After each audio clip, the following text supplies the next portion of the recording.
అందరికీ నమస్కారం. ఈ నెల 3వ తారీఖున రాజమండ్రి జిఎస్ఎల్ మెడికల్ కాలేజీలో చదువుతున్నటువంటి మెడికో ప్రియాంక అయితే యాక్సిడెంట్కి గురైంది. ప్రసాద్ ఆదిత్య మాల్ దగ్గర జరిగినటువంటి యాక్సిడెంట్లో తీవ్రంగా గాయపడి హైదరాబాద్ కిమ్స్ హాస్పిటల్లో చికిత్స పొందుతూ నిన్న మృతి చెందడం కూడా జరిగింది నిన్న మధ్యాహ్నం. సో దురదృష్టకరమైనటువంటి ఘటన. దీని మీద అందరూ కూడా తీవ్ర దిగ్భ్రాంతిని వ్యక్తం చేశారు. అయితే ఇప్పుడు ఇదే కేసు మీద మాట్లాడినటువంటి వైసీపీ ఎంపీ భరత్ గురించి మనం మాట్లాడుకోవాలి. ఎందుకంటే ఈయన కూటమి ప్రభుత్వ నిర్లక్ష్యం, నిందితులను శిక్షించడంలో విఫలమయ్యారు, వెంటనే నిందితులను పట్టుకోవడంలో విఫలమయ్యారు, బాధిత కుటుంబానికి న్యాయం చేయటంలో విఫలమయ్యారు. ఇది కూటమి ప్రభుత్వ వైఫల్యమే. ఆడపిల్లలకు రక్షణ లేదు, కూటమి ప్రభుత్వంలో ఆడపిల్లలకు రక్షణ లేదు. ఇలా గుద్దేసి చంపేసిన వాళ్ళను కూటమి ప్రభుత్వం కాపాడుతుందని చెప్పి ఆయన చాలా పెద్ద పెద్ద డైలాగులు మాట్లాడాడు. ఆయన ఒక రకమైనటువంటి వాయిస్తో మాట్లాడాడు. అలాగే ఆయన ఇన్స్టాగ్రామ్ రీల్స్ స్టార్ కాబట్టి పాపం ఇన్స్టాగ్రామ్లో కూడా ఆయన ఒక వీడియో చేసి పెట్టుకున్నాడు. ఓకే, తప్పులేదు. న్యాయం జరగాలని కోరుకుంటే, నిజంగా బాధిత కుటుంబానికి న్యాయం జరగాలని ఆయన మనస్ఫూర్తిగా కోరుకునుంటే, రాజకీయ ఉద్దేశం లేకుండా కోరుకునుంటే మనం అప్రిషియేట్ చేస్తాం. ఎందుకంటే రాజకీయాలకు, కులాలు, మతాలకు అతీతంగా నిన్న జరిగినటువంటి ఘటనను ఖచ్చితంగా ఖండించాల్సిందే, మొన్న జరిగినటువంటి ఘటనను. అయితే ఇప్పుడు భరత్ గారు ఎప్పుడైతే మెడికో ప్రియాంక గురించి కూటమి ప్రభుత్వం అంటే ఒక మిడిల్ క్లాస్ ఫ్యామిలీలో ఒక మహిళకి ఇలా జరిగితే కూటమి ప్రభుత్వం పట్టించుకోదా అని మాట్లాడారో, దాంతో ఒక వ్యక్తి బయటకు వచ్చి మాట్లాడటం జరిగింది. ఎవరి గురించి మాట్లాడారు అంటే భరత్ గురించి మాట్లాడారు. ఆయన ఎంపీగా ఉన్నప్పుడు జరిగినటువంటి ఒక ఘటన గురించి మాట్లాడారు. ఆ ఘటన విన్న తరువాత ఇప్పుడు భరత్ చేసింది రాజకీయమా, నిజంగా సానుభూతితో మాట్లాడాడు అనేది మీరే డిసైడ్ చేసుకోండి. ఏంటి విషయం అంటే 2023 మే 13వ తేదీన, బహుశా ఆ రోజు ఎంపీ భరత్ పుట్టినరోజు అనుకుంటా. సో ఆయన పుట్టినరోజు సందర్భంగా జగన్మోహన్ రెడ్డి ఆశీస్సులు తీసుకోవడం కోసం అని చెప్పి రాజమండ్రి నుంచి ఉదయమే బయలుదేరి విజయవాడ వెళుతూ మార్గ మధ్యంలో దెందులూరు జాతీయ రహదారి మీద రిటైర్డ్ వెటర్నరీ డాక్టర్ అయినటువంటి శృంగవృక్షం నరసయ్య అనే ఒక వ్యక్తిని ఢీకొట్టడం జరిగింది. సో అప్పుడు వీళ్ళు చెప్తున్నట్టు బాధిత వ్యక్తి కొడుకు చెప్తుంది ఏంటంటే, స్వయంగా కారు డ్రైవ్ చేసింది ఎంపీ భరతే డ్రైవ్ చేశాడని చెప్తున్నారు. సరే, యాక్సిడెంట్ అనుకోకుండా జరిగిందా, ఎలా జరిగింది అనేది పక్కన పెడితే, ఆయన కనీసం ఆగకుండా, బహుశా జగన్మోహన్ రెడ్డి అపాయింట్మెంట్ టైం అయిపోతే ఆయన దొరకడనే ఉద్దేశమో ఏమో తెలియదు కానీ, ఒక వ్యక్తిని దారుణంగా గుద్దేసి కూడా ఆయన ఏమీ పట్టనట్టుగా వదిలేసి వేరొక వాహనంలోనే, మరి ఆ వాహనంలోనే మొత్తానికి జగన్మోహన్ రెడ్డి దగ్గరికి వెళ్ళి ఆయన ఆశీస్సులు తీసుకుని ఆయనతో కేక్ కట్ చేయించుకుని సగం ఈయన తినిపించుకుని తాతీగా వచ్చాడు. సరే, తరువాత ఆ వ్యక్తిని రోడ్డు మీద, ఎవరైతే ఈ వెటర్నరీ డాక్టర్ నర్సయ్య అని చెప్పుకున్నామో ఆ వ్యక్తిని గుద్దేసి రోడ్డు మీద వదిలేస్తే, ఆ తరువాత చాలాసేపటికి కానీ అటు ఇటు వెళ్ళేవాడు చూసి ఆయన హాస్పిటల్ తీసుకెళ్లారు. బట్ దురదృష్టవశాత్తు ఆయన మృతి చెందాడు. అయితే మృతి చెందిన తరువాత కనీసం అట్లీస్ట్ భరత్ కానీ, భరత్ తాలూకా మనుషులు కానీ వచ్చి జరిగిన ఘటనకు బాధపడుతూ, మీకు జరిగిన నష్టానికి ఇది రీజను, సో మా తరపు నుంచి మేము మీ కుటుంబాన్ని ఆదుకోవడానికి సాయం చేస్తామని ఎవరు చెప్పలా. కనీసం మాట వరుసకైనా సరే ఆ బాధిత కుటుంబ సభ్యులతో ఒక్కళ్ళు కూడా భరత్ కానీ, భరత్ మనుషులు కానీ ఎవరు మాట్లాడకపోగా ఈయన కేసు పెట్టే ప్రయత్నం చేస్తే స్థానిక నేతలను పంపి అడ్డుకునే ప్రయత్నం చేశాడు. భరత్ బెదిరించాడు. అప్పుడు ఆయన ఎంపీగా ఉన్నాడు, వైసీపీ అధికారంలో ఉంది. నువ్వు కేసు పెడితే నీ అంతు చూస్తామని ఆయన బెదిరిస్తే, ఏది ఏమైనా సరే కేసు పెట్టాల్సిందేనని 2 కేసులు పెట్టారు. ఆల్రెడీ ప్రస్తుతానికి 2 కేసులు కూడా ఇక్కడ నడుస్తున్నాయి, ఇంకేమీ పోలేదు. 2 కేసులు కూడా మీరు నడుస్తున్నాయి. మీరు అప్పుడు యాక్సిడెంట్ చేసినటువంటి వాహనాన్ని కూడా మీరు అప్పుడు చూడొచ్చు దాని మీద.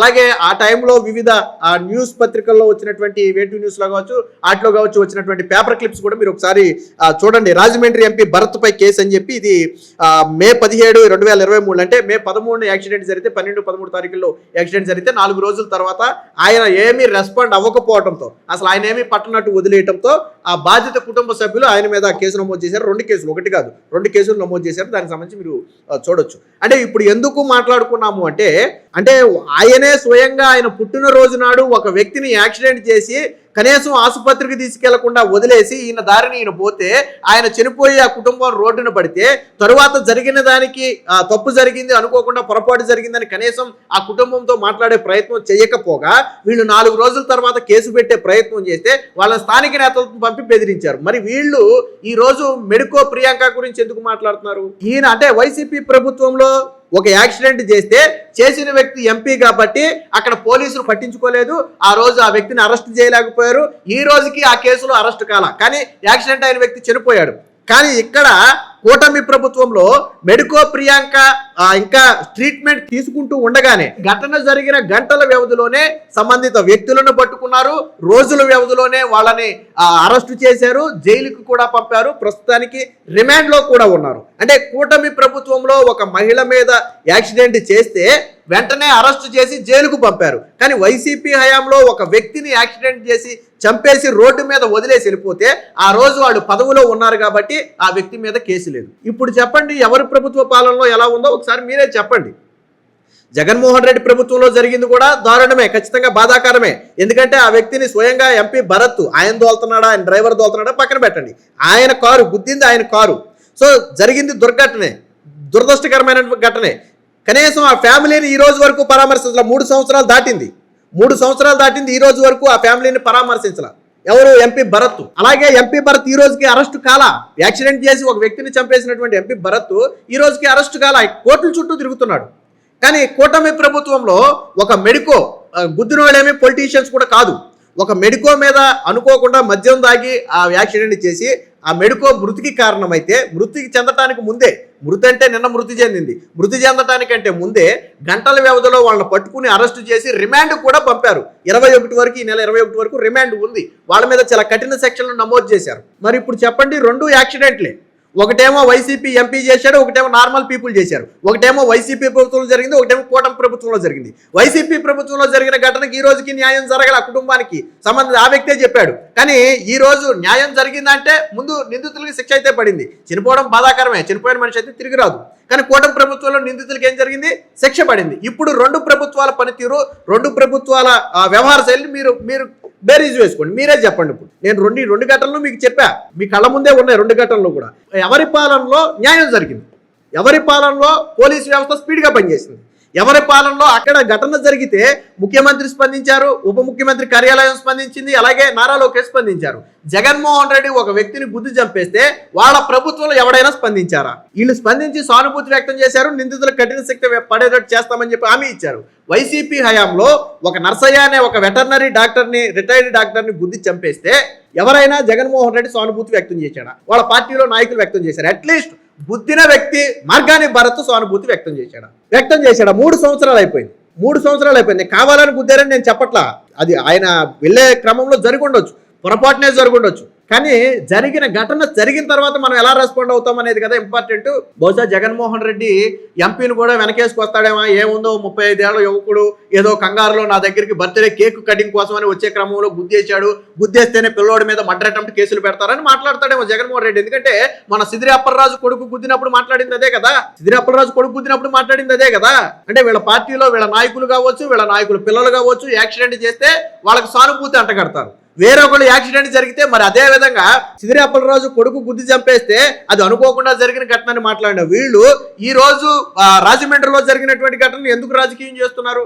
వాస్తవానికి అది కూడా కావాలని గుద్దారా అంటే మనం చెప్పలేం, అది పోలీసులు చెప్పాలి. కానీ మద్యం మత్తులో ఉన్న మాట వాస్తవం, అది పోలీసులే చెప్తున్నారు తాగున్నారని చెప్పి. అంటే సిదిరి అప్పలరాజు కొడుకు చేసిందేంటి, ఎక్కడ జరిగిందేంటి? 2 ఘటనల్లోనే 2 మృతి చెందారు. మరి ఎందుకు వైసీపీ ఎక్కడొకలాగా స్టాండ్ ఎందుకు తీసుకుంది? ఎంపీ భరత్ విషయంలో ఎక్కడొకలాగా ఎందుకు స్టాండ్ తీసుకుంది? ఈ విషయానికి సంబంధించి బాధిత వ్యక్తి నర్సయ్య కొడుకే స్వయంగా మాట్లాడాడు, ఒకసారి వినండి.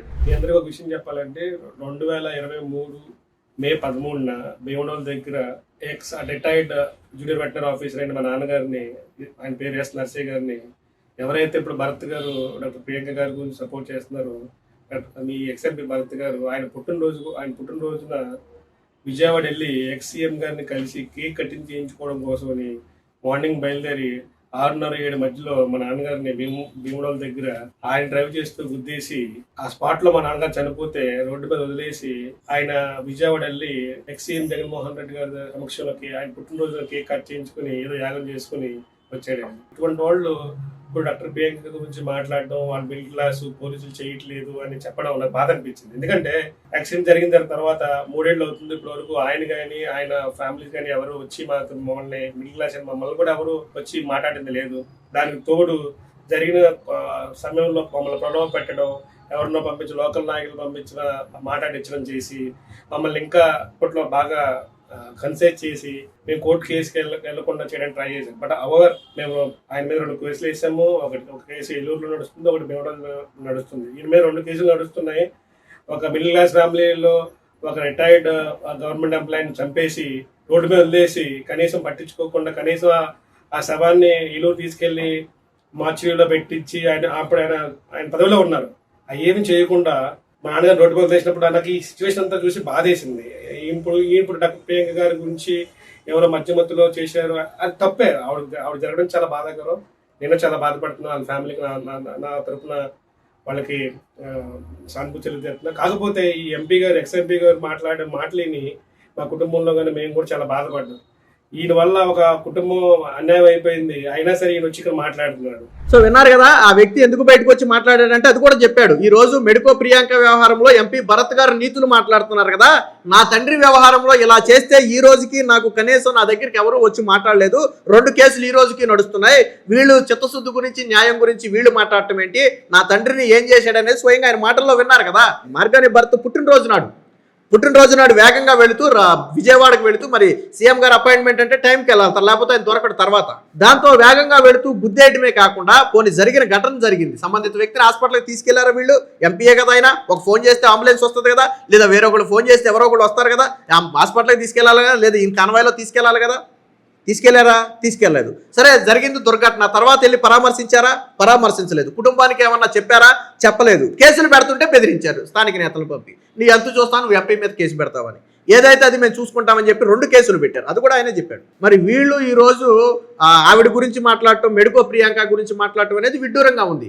ఆయనే స్వయంగా ఒక యాక్సిడెంట్ చేసి ఒక వ్యక్తిని చంపేసి కనీసం ఆగకుండా ఈ రోజుకి బాధిత కుటుంబాన్ని పరామర్శించకుండా వెళ్ళిపోయిన ఈయన ప్రభుత్వంలో దర్జాగా తిరిగి ఈ రోజుకి కోర్టుల్లోనే కేసులుంటే ఈయన ఎంత హ్యాపీగా తిరిగాడు ఆ రోజు యాక్సిడెంట్ చేసి. మరి ఈ రోజు యాక్సిడెంట్ చేసిన వాళ్ళు హ్యాపీగా తిరుగుతున్నారా బయట?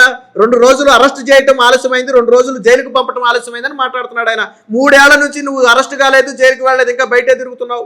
మార్గాని భరత్ 3 ఏళ్ల నుంచి బయట తిరుగుతున్నాడు కదా, కానీ ఇక్కడ 3 రోజులు గడవక ముందే వాళ్ళని అరెస్ట్ చేసి జైలుకు పంపారు కదా. తేడా కనపట్లేదా? వీళ్ళు నీతులు మాట్లాడటం సరే, వేరే వాడు మాట్లాడాడంటే రాజకీయాల్లో భాగంగా ఏదో 2 విమర్శలు చేసేళ్ళు అనుకోవచ్చు. వీళ్ళు యాక్సిడెంట్ చేసి వీళ్ళు చంపేసి 3 ఏళ్లుగా కేసును కనీసం పట్టించుకోకుండా, బాధిత కుటుంబాన్ని పరామర్శించకుండా 3 ఏళ్ల నుంచి దర్జాగా బయట తిరుగుతూ వీళ్ళు ఈ రోజు అరెస్ట్ అయిన వ్యక్తుల గురించి, అరెస్ట్ చేసిన ప్రభుత్వం గురించి, యాక్షన్ తీసుకున్న గవర్నమెంట్ గురించి, లేకపోతే ముఖ్యమంత్రి ఉప ముఖ్యమంత్రి గురించి వీళ్ళు మాట్లాడటం అనేది విడ్డూరంగా ఉంది. రాజకీయానికి కూడా ఒక హద్దు ఉంటుంది. ఈ రోజు ఆ వ్యక్తి వచ్చి బయట వచ్చి అడిగిన ప్రశ్నకు సమాధానం చెప్పాలి. నరసయ్య కొడుకు అడిగినటువంటి ప్రశ్నకు చెప్పాలి సమాధానం. మార్గాని భరత్ ఆ రోజు నువ్వు గుద్దావా లేదా, నీ మీద కేసులు నడుస్తున్నాయా లేదా, ఈ రోజుకి బయట తప్పించుకుని తిరుగుతున్నావా లేదా, గుద్దేసి నువ్వు రోడ్డు మీద వదిలేసి వెళ్ళిపోయావా లేదా. మీరు విజువల్స్ కూడా చూశారు కదా, ఇందాక కారు కావచ్చు, ఆ పేపర్ క్లిప్స్ కావచ్చు, చూశారు కదా. ఇందులో ఏది అబద్ధం లేదు. కాబట్టి అంటే మనం మాట్లాడేటప్పుడు మనం ఏం పనులు చేశామో, మనం దేని గురించి మాట్లాడుతున్నాం అనేది ఒకసారి ఆలోచించుకోవాలి. రాజమండ్రి ప్రజలకు బాగా తెలుసు, దెందులూరు ప్రజలకు ఆ రోజు జరిగిన ఘటన గురించి దెందులూరు ప్రజలకు బాగా తెలుసు. ఈ రోజుకి ఆ కుటుంబం ఆ శోకంలోనే ఉంది. ఎవరైతే మార్గాని భరత్ యాక్సిడెంట్ చేసి చంపేశాడో ఈ రోజుకి వాళ్ళకి తీరం లోటది, ఆ తండ్రి లేడు, తీరం లోటది. వీళ్ళు ఈ రోజు నీతులు మాట్లాడటం అనేది విడ్డూరంగా ఉంది. సో మార్గాని భరత్ గతంలో చేసినటువంటి ఘటనలు, ఇప్పుడు మాట్లాడుతున్నటువంటి మాటలు మీరు ఎలా చూస్తారో, అలాగే వీడియో ఎలా ఉందనేది కామెంట్ రూపంలో తెలియజేయండి.